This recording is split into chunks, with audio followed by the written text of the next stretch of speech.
বেতার brain computer interface বা BCI চিকিৎসা প্রযুক্তিতে যুক্তরাষ্ট্রের কোম্পানিগুলো চিপ বসায় মস্তিষ্কের একটি স্তরের নিচে। এতে সংকেত স্পষ্ট হয় কিন্তু অপারেশন ঝুঁকিপূর্ণ। আর চীনের চিপটি মস্তিষ্কের বাইরের স্তর থেকেই সংকেত নিতে সক্ষম।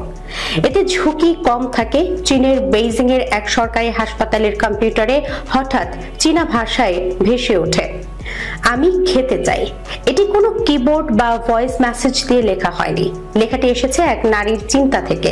৬৭ বছর বয়সী ওই নারী অ্যামিওট্রফিক ল্যাটারাল স্ক্লেরোসিস ALS রোগে আক্রান্ত হওয়ার কথা বলতে পারেন না, বোঝাতেও পারতেন না তিনি কি চান। মস্তিষ্কে চিপ বসানোর পর এখন তিনি মনের কথা সহজ বাক্যে প্রকাশ করতে পারছেন। এটি চীনের চিকিৎসক গবেষণার একটি অংশ, যাকে বেতার ব্রেইন কম্পিউটার ইন্টারফেস বা BCI বলা হয়। এই পরীক্ষার আওতায় 5 জন রোগীর মস্তিষ্কে বেইনাও 1 নামের একটি ছোট চিপ বসানো হয়। যুক্তরাষ্ট্র এ প্রযুক্তি প্রথম চালু করলেও চীন খুব দ্রুতই এগিয়ে আসছে। এই প্রকল্পের নেতৃত্বে থাকা বিজ্ঞানী লুও মিনমিন বলেন, রোগীরা এতে খুব সন্তুষ্ট। তারা মনে করছেন যেন শরীরের উপর নিয়ন্ত্রণ ফিরে পাচ্ছেন। তিনি বলেন, চিপটি মস্তিষ্কের সংকেত খুব সঠিকভাবে বুঝে তা লেখায় বা যন্ত্র চালনায় রূপান্তর করতে পারে।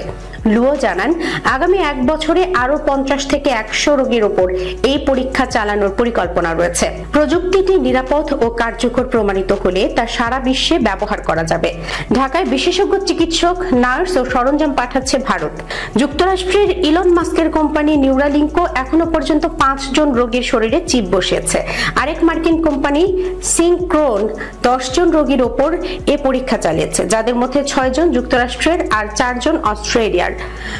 জর্জটাউন ইউনিভার্সিটির নিউরোসায়েন্স অধ্যাপক ম্যাক্সিমিলিয়ান রিজেন হুবার বলেন, যুক্তরাষ্ট্রের পরে শুরু করলেও চীন নিঃসন্দেহে এখন প্রতিযোগিতায় এগিয়ে রয়েছে, কিছু ক্ষেত্রে নেতৃত্বও দিচ্ছে।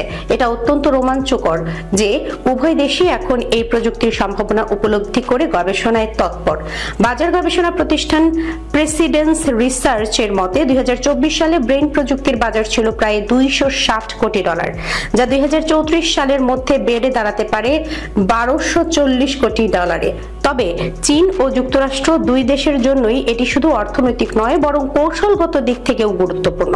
চীনা প্রেসিডেন্ট শি জিনপিং দীর্ঘদিন ধরেই দেশটিকে একটি বৈজ্ঞানিক ও অর্থনৈতিক পরাশক্তিতে রূপান্তর করার লক্ষ্য নিয়ে কাজ করছেন। মার্চের রাষ্ট্রীয় সংবাদ মাধ্যমে তিনি লিখেছিলেন, প্রযুক্তি খাত এখন বিশ্ব প্রতিযোগিতার অগ্রভাগ ও মূল রক্ষণ ক্ষেত্র। এই উচ্চাকাঙ্ক্ষায় যুক্তরাষ্ট্রে উদ্বেগের জন্ম দিয়েছে, যার ফলে চীনের সঙ্গে চলমান প্রযুক্তির যুদ্ধ শুরু হয়েছে, বিশেষ করে সেমিকন্ডাক্টর শিল্পে।